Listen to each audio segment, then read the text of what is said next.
Hi students, இன்னும் NEET 2025 எக்ஸாம்ஸ்க்கு கரெக்டாக 3 days தான் இருக்குது. இப்போ நீங்கள் என்னெல்லாம் பண்ணுனா உங்களோட மார்க்ஸை இன்னும் இம்ப்ரூவ் பண்ண முடியும் அப்படிங்கிற டிப்ஸை பற்றி தான் நம்ம இந்த வீடியோவில் பார்க்க போகிறோம். ஸோ ஃபஸ்ட்டு ஒன் என்ன அப்படின்னா டிஸ்ட்ராக்ஷனை நம்ம அவாய்ட் பண்ணணும். டிஸ்ட்ராக்ஷனாக நீங்கள் ஆல்ரெடி மொபைல் பார்க்க மாட்டீங்க, சோஷியல் மீடியாஸில் இருக்க மாட்டீங்க, டிவி டெலிவிஷன்ஸ் எதுவுமே நீங்கள் பார்க்க மாட்டீங்க. நீங்கள் எக்ஸாம்ஸ்க்காக ஆல்ரெடி வந்துட்டு சோஷியல் மீடியாவில் இருக்க மாட்டீங்க, அதெல்லாம் அதிகமாக பார்க்காம இருந்திருப்பீங்க, டெலிவிஷன்ஸும் பார்க்காம இருந்திருப்பீங்க, அதெல்லாம் கூட பரவாயில்ல. ஆனால் இப்போ இன்னொரு நீங்கள் டிஸ்ட்ராக்ஷனை அவாய்ட் பண்ணி ஆகணும். அதாவது நாங்கள் நீட் 2025 பேப்பருக்கு வந்து லீக் பண்ண போகிறோம், ஸோ நீங்கள் இவ்வளோ அமௌண்ட் கொடுத்தீங்கன்னா உங்களுக்கு நாங்கள் பேப்பர் கொடுத்துருவோம், அந்த மாதிரிலாம் சொல்கிற அந்த டிஸ்ட்ராக்ஷனை நீங்கள் முதல்ல அவாய்ட் பண்ணணும். அதுக்கெல்லாம் நீங்கள் காது கொடுத்தே கேட்காதீங்க. நம்ம தெளிவாக படிச்சிருக்கோம், நம்ம படித்ததுக்கான மார்க் நமக்கு கண்டிப்பாக கிடைக்கும். ஸோ இந்த மாதிரி ஃபால்ஸான விஷயத்தெல்லாம் நீங்கள் கேட்டு நம்பிட்டு இருக்காதீங்க.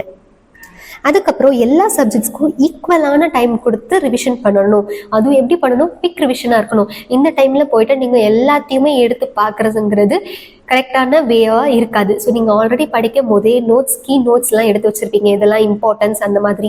இப்போ நீங்கள் படிக்க ரிவிஷன் பண்ணும்போது கூட இம்பார்ட்டன்ஸ் அதிக வெயிட்டேஜ் உள்ள ஆர்டரில் நீங்கள் ரிவிஷன் பண்ணிங்கன்னா அது இன்னும் உங்களுக்கு பெட்டராக இருக்கும். ஸோ இதெல்லாம் விட ரொம்ப ரொம்ப இம்பார்ட்டன்ட் ஹெல்த். ஸோ சுவர் இருந்தால் தான் சித்திரம் வரைய முடியும். ஸோ அதனால் உங்களோட ஹெல்த்தை ரொம்ப ரொம்ப இம்பார்ட்டன்ஸ் கொடுத்து பார்த்துக்கோங்க. இப்போ ஆல்ரெடி நமக்கு சம்மர் சீசன் வர ஆரம்பிச்சிச்சு, அதனால நீங்கள் நிறைய வாட்டர் இன்டேக் பண்ணுங்கள், பாடியை ஹைட்ரேட்டாக வச்சுக்கோங்க. அது ரொம்ப ரொம்ப ஹெல்ப் பண்ணும் நம்ம பிரெயினுக்கு வந்து ஆக்டிவாக இருக்கிறதுக்கு.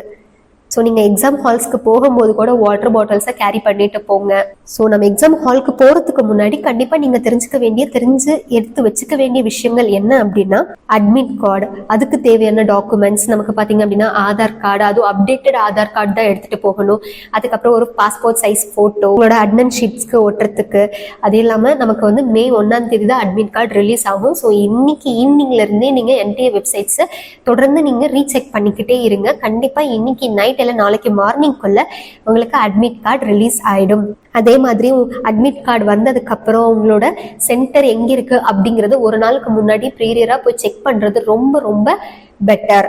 ஸோ இது மூலிமா உங்களால் லாஸ்ட் மினிட்ஸ் ரஷ்ஷை அவாய்ட் பண்ண முடியும். இதெல்லாம் விட ரொம்ப இம்பார்ட்டன்ட் என்ன அப்படின்னா நீங்கள் May 4 இதெல்லாம் விட ரொம்ப இம்பார்ட்டன்ட் என்ன அப்படின்னா நீங்கள் May 3 முன்னாடி கண்டிப்பாக ஃபுல் மாக் டெஸ்டாவது எழுதியிருக்கணும். ஸோ அதுக்காக தான் நம்ம global knowledge academy offline grand mock test conduct பண்ணுறாங்க. May 2 அன்னைக்கு 2 PM to 5 PM நம்ம அகாடமியிலே. அதுவும் ஃப்ரீ ரெஜிஸ்ட்ரேஷன் தாங்க. ஸோ அதனால ரெஜிஸ்ட்ரேஷன் லிங்க் டிஸ்கிரிப்ஷனில் இருக்குது, மறக்காமல் போய் ரெஜிஸ்டர் பண்ணிக்கோங்க. இந்த ஸ்பெஷல் மாக் டெஸ்ட்டை மிஸ் பண்ணாமல் ரைட் பண்ணி உங்கள் மார்க்ஸை இம்ப்ரூவ் பண்ணிக்கோங்க. நீட் ரிகார்டிங் எந்த டவுட்டாக இருந்தாலும் ஸ்க்ரீனில் தெரியுற இந்த நம்பருக்கு கால் பண்ணி உங்கள் டவுட்ஸை கிளாரிஃபை பண்ணிக்கோங்க.